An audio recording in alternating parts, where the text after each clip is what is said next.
Mata adalah panglima hati. Segala yang kita kerjakan menciptakan misteri yang ada dalam hati. Baik, buruk, kejam, pilu, sampai kisah ironis. Semua akan kita kuak di sini di Menembus Mata Batin. Program ini akan menghadirkan orang-orang yang pernah ataupun masih melakukan tindakan di luar batas kewajaran. Dan bintang tamu yang hadir pada malam hari ini adalah seorang artis cantik, Shirin Safira.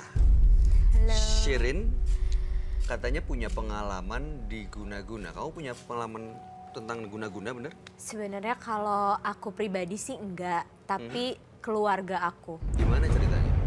Jadi sebenarnya waktu itu kejadiannya awalnya itu pas malam-malam sekitar jam 3 gitu. Ada yang tiba-tiba kayak ngetok pintu kamar mama aku gitu loh, pintu kamar.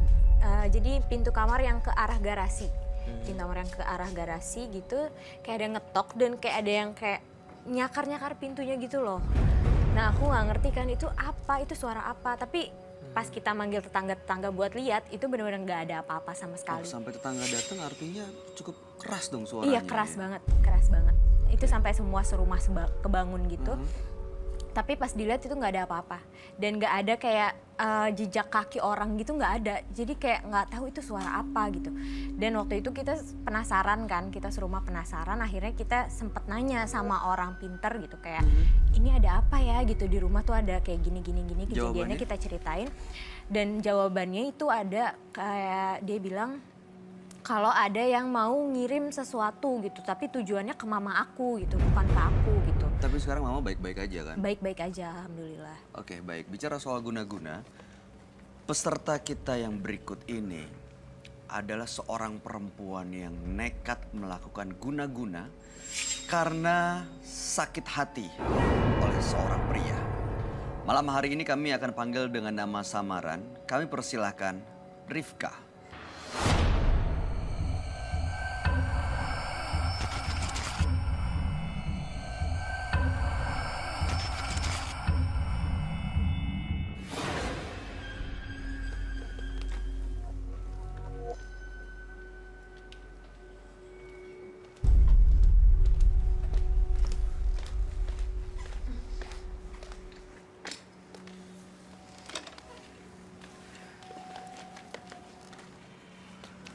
Mbak Rifka, boleh diceritakan pekerjaan Anda saat ini?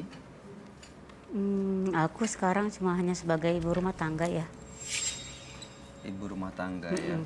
Oke. Benar Anda pernah mengirim guna-guna ke seorang laki-laki? Sebetulnya sih bukannya guna-guna, tapi seperti santet atau telut ya. Seperti apa bentuknya dan kenapa? Karena sakit hati aja waktu itu pada saat saya masih muda kan. Saya sekitar berumur 23, mungkin 23 tahun. Laki-laki itu merenggut kegadisan saya gitu kan. Terus lalu dia meninggalkan saya begitu aja. Terus dia pacaran dengan orang lain dengan iming-iming akan menikahi saya seperti itu. Setelah itu sakit hati. Iya. Apa yang Anda lakukan? Ya pertamanya aku sempat bergolak ya, emosi dan gairah muda gitu ya. Aku kan jadinya gampang dendam gitu kan. Kebetulan almarhum kakekku kan orang pinter ya, orang bisa ya gitu ya, punya kemampuan. Dan juga ada beberapa barang bertuahnya beliau gitu.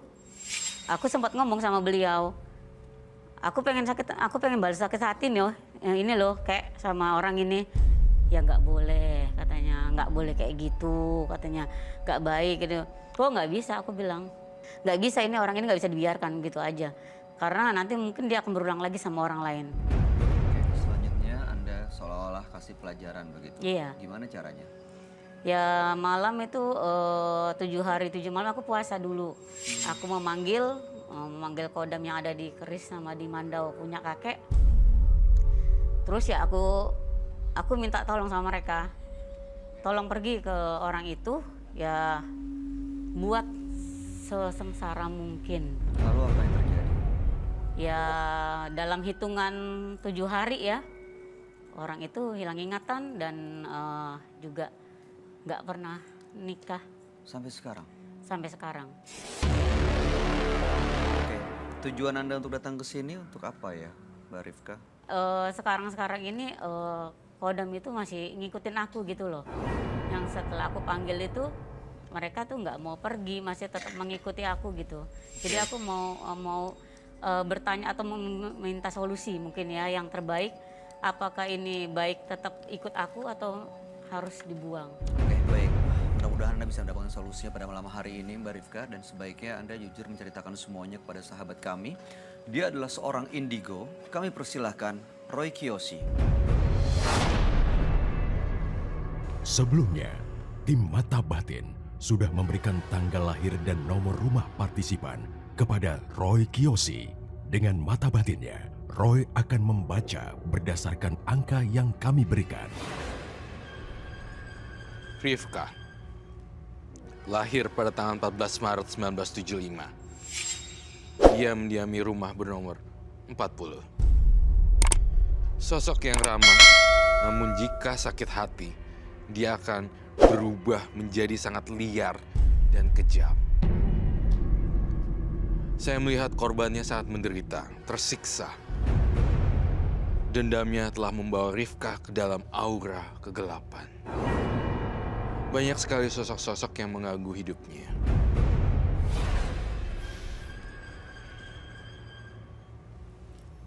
Saya ngelihat Rifka di sini. Sosoknya ada berbentuk macan, harimau. Dan di kuping saya terdengar suara perempuan. Kuntilanak. Saya akan membantu Rifka memecahkan teka-teki misteri pada malam hari ini.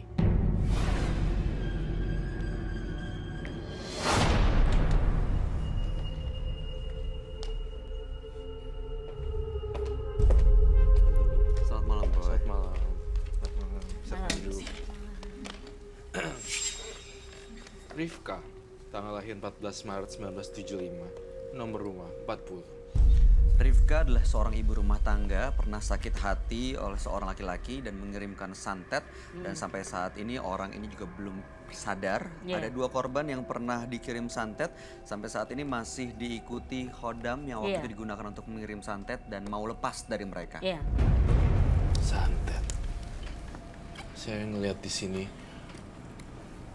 energinya Ibu Rifka punya jiwa yang menendam tapi ketakutan sendiri, gitu. Dan saya ngerasain di sini aura Ibu Rifka sendiri sekarang masih dipenuhi dengan rasa kesel atau dendam gitu loh.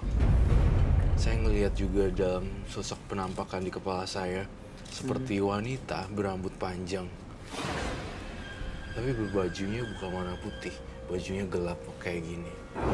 Ada di mana, Roy, sosok itu? Ada sosok semacam tinggi besar di kepala saya. Oke. Tinggi sekali, tinggi banget. Tinggi, besar, dan ini kita segini. Wah, ini besar sebenarnya ini sebenarnya kayak jin gitu loh. Dan sosok ini tuh mendekati Ibu Rifka udah dari zaman dulu. Itu yang saya rasakan. Oke. Anda pernah ketemu dengan sosok seperti ini? Iya, pernah. Langsung atau dalam mimpi? Langsung. Mungkin kalau bahasa aku ya mungkin itu sudah piaraannya kakek. Roy, jadi ini sosok yang dia bilang sebagai khodamnya itu? Iya, malahan sebenarnya gede banget. Dan saya ngerasa ini sebenarnya Kecil banget loh. ini bermanifestasi, tau kan, ketika dia jadinya besar banget. Padahal sebenarnya tadinya dia kecil, tapi karena ada pengorbanan apapun itu yang berhubungan dengan Ibu Rifka, saya mencium juga bau darah karena kamu mempersembahkan sesuatu ya, hewan. Dulu sih, sekarang udah enggak. Hewan apa? Kadang ayam.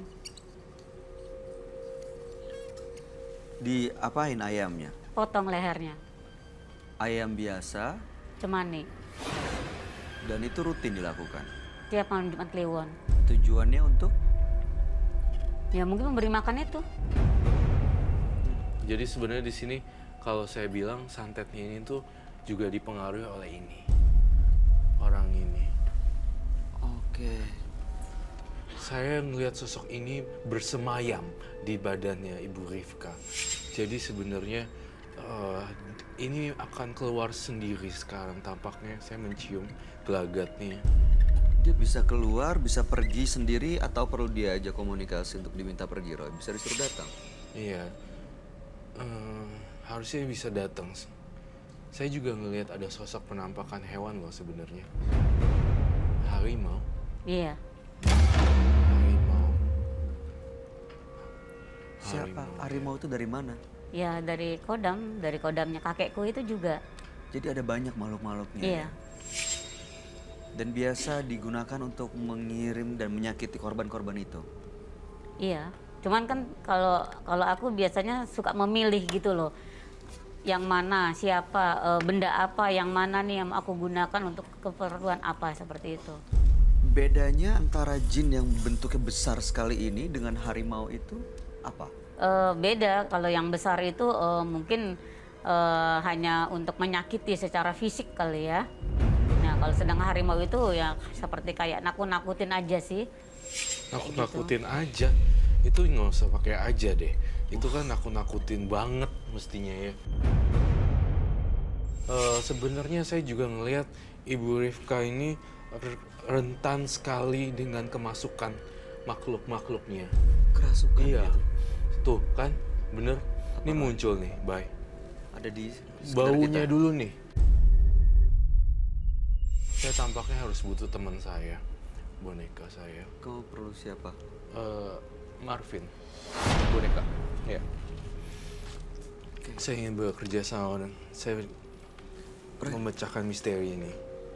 Makhluk-makhluk ini tapi dalam kondisi marah kah atau kesal atau Sebenarnya- baik-baik atau diam aja? Kalau lihat dari matanya Ibu Rifka ya, dia dalam kondisi marah loh.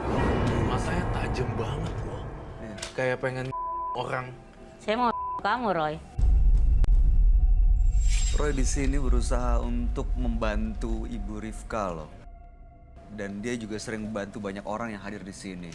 Apa alasannya? Ya, Ibu tapi tidak mau membuat menyakiti? saya ya. Kenapa? Kenapa Ibu punya rasa kesal? Ya terlalu positif